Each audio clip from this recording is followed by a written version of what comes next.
and welcome to my YouTube video. My name is Suzanne Bryan, and in this video I'm going to demonstrate how to knit all in one piece an I-cord edging onto the main piece of fabric in a contrasting color. I have previous videos showing how to work an I-cord onto a piece of fabric in the same color, but in this video we're going to work with a contrasting color. I have two different swatches here. This one has the I-cord edge worked right with the first knit stitch. So you work the I-cord edge, knit, and this is all stockinette stitch fabric. The second the second swatch has a purl stitch worked between the I-cord and the main fabric. And I like that. I did that because you can see that purl column. It tends to keep that edge from curling back. You know how stockinette has the propensity to curl back? This little purl ditch, a column of purl stitches, keeps that from folding to the back side. I'm also going to demonstrate how to make a little buttonhole here in the fabric. We can use this dime as a button, and you can see that it slides right through that buttonhole. So stay tuned. This is what we're going to learn. Hi there. This is Suzanne, and I'm just going to insert a short commercial here because I would like you to subscribe to my YouTube channel if you haven't already. And I want to show you how to do that on a phone. This is my iPhone, and I have it set to start watching this video right here. So you notice down below the video, next to my name where it says Knitting with Suzanne Bryan, there's a subscribe button. And if you haven't subscribed, go ahead and hit that button. If you turn your phone sideways, all of that disappears. Let's watch this little video a little bit. Welcome back. Now you can see subscribe button. Holding the yarn. See the red subscribe button there? While you're working Hit straight that knitting. button. So we're going to have two Then you'll colors be a here. subscriber to my I'm YouTube. working on a little small diameter. And now back to your main attraction. Thank you. Our two colors. This is our main color, contrast color. We're going to start out by casting on 2 stitches in the contrast color, and then hold the 2 yarns down below to keep them in place on your needle. Since it's just 2 stitches, they're going to want to come off. And then we're going to cast on an additional 10 stitches in the main color. 2, and I'm holding the white yarn between my thumb and fingers to keep it from spinning around.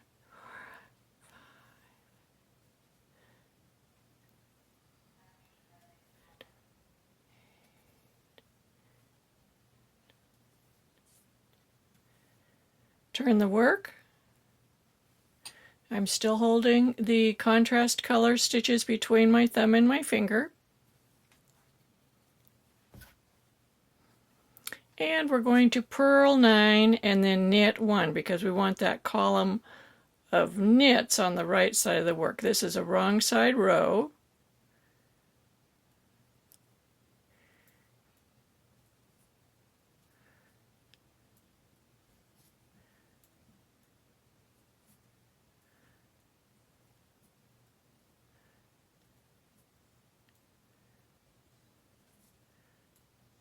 Nine, and then knit 1, and then we'll bring the yarn back to the forward side.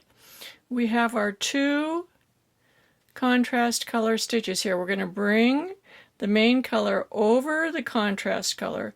It's the old color over the new, pick up the new. In this case, it's the main color over the contrast color. And then we're going to slip those last 2 stitches to the right needle. Just point to point, slip them over. And carefully turn the work. This first little bit is fiddly, but once you get past this, it's easy. Now we're going to knit those first 2 stitches, the 2 contrast color stitches.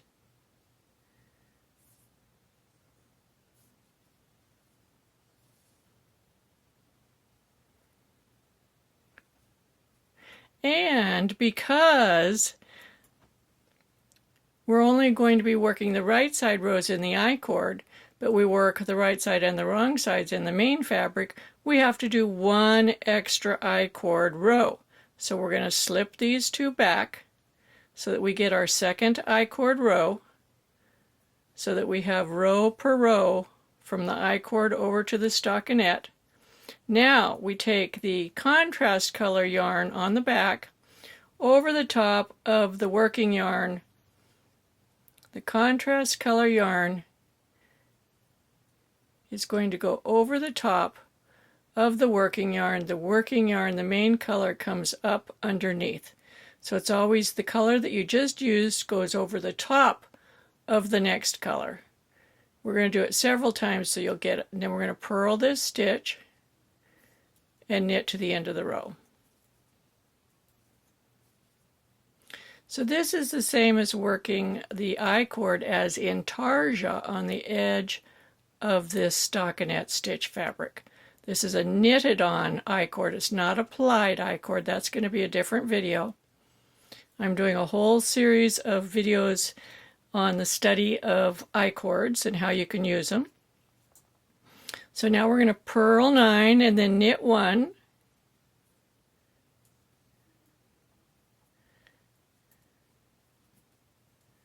If you go to the playlist, which will be linked up here in the corner, you'll see all the other videos in association with this I-cord series that I'm doing.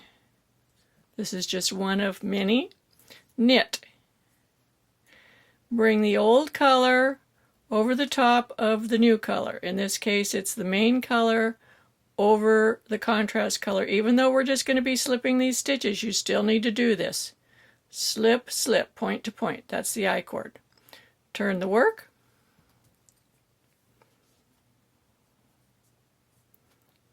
Knit the first 2 stitches of the I-cord.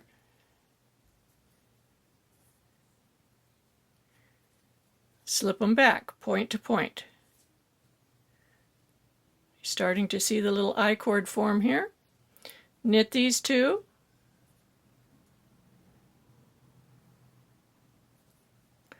Take the contrast color over the top of the main color. That's the just used color over the top of the new color. And we're going to purl 1 and knit 9. We'll do this 2 more times and then I'll show you how to make the buttonhole. 2 more rows and then I'll show you how to make the buttonhole. Actually, it'll be 3 rows since we're on a... See, isn't that cute, that little I-cord right there? Isn't that cute? I love it. I can see this on all different kinds of projects. It's very delicate looking. Whereas when you do an I-cord with a 3-stitch I-cord, this is a 3-stitch I-cord. See, it's the same yarn, same weight of yarn, but you can see how much bulkier that is than this. You see that? This is just such a cute, delicate little edging. Gives a nice finished edge. So we'll continue on.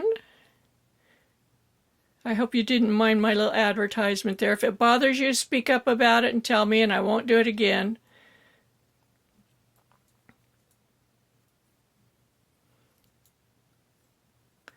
But I would like people to subscribe to my YouTube videos. About 75% of the current viewers are non-subscribers. I do have a lot of subscribers, but I have even more views. Okay, now we're going to bring the yarn, the main color over the contrast color, pick up the contrast color, and slip, slip.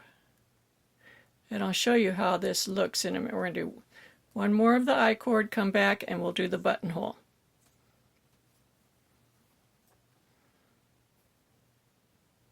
I'm just about out of green yarn. Maybe we'll do the buttonhole right now. So we're going to knit over, slip the stitches back, and we're going to knit the I-cord for whatever length you want to knit for your buttonhole. I would do this on a swatch before you do it on your garment so you can test the size of the buttonhole with your button. In knitting, the buttonhole does not need to be very big. It stretches easily and will accommodate a good sized button. So the biggest mistake you can make in knitting is making your buttonhole too big, because then they stretch out of shape and they're not very pretty. So we're finished with our buttonhole. I'll do one more.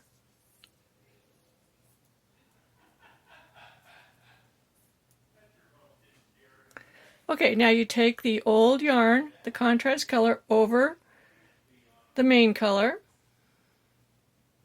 just like we've been doing. And then we're going to bring it forward and do that purl stitch. Knit to the end of the row.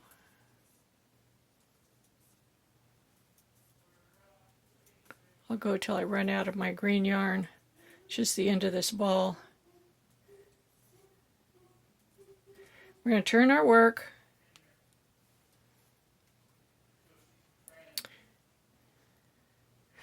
and work back.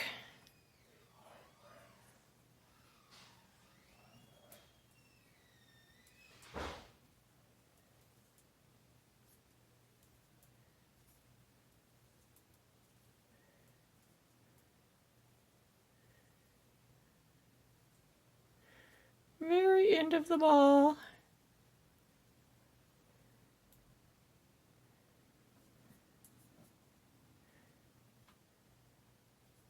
And the knit stitch. Wouldn't you know it? Okay, then you bring the just used yarn over the contrast color yarn, pull it up, slip the 2 stitches. You can see how that's going to lock that tail down. Turn, and we're going to do our little I-cord. Slip it back.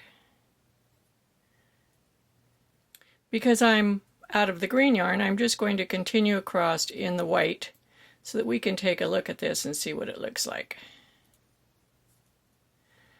You can't say I waste yarn.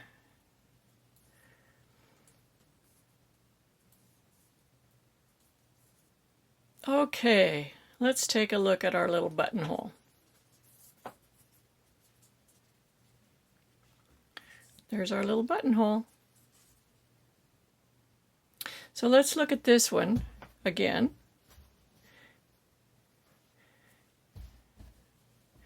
We're doing our swatch with the purl column. This does not have the purl column, but this is the resulting buttonhole. And we'll get our dime again. You can see the dime goes through the buttonhole easily. And this looks like it was 1, 2, 3. It was just 3 additional rows there to make that buttonhole. So it's not sloppy looking. Looks very tidy. I also want you to see how the intarsia portion of this looks. I mentioned earlier that it was like intarsia. So if you look at the wrong side of the fabric, this is like the swatch we were just working on. We have the purl column of stitches. You can see where the white is connected here and the green is connected here. So when you work the wrong side row, then you drop the green right here. This is the green that got dropped, and you pick up the white. And then you work the white stitches, and then you drop the white and pick up the green. You work across here, you drop the green, pick up the white. Do the rows, drop the white, pick up the green. So it gives you this connection. That is what connects the 2 pieces together in what we call intarsia. This is exactly how you do intarsia. You see how it's connected there? And it gives a nice solid fabric. This is the same one without the purl bumps, but it is a continuous fabric across. Even though each one of these is 2 rows, the row gauge matches up perfectly. You see there is no constriction or flaring there in either one of these. Like my videos, be sure to give me a thumbs up and subscribe, and I'll see you back here next time. Happy knitting.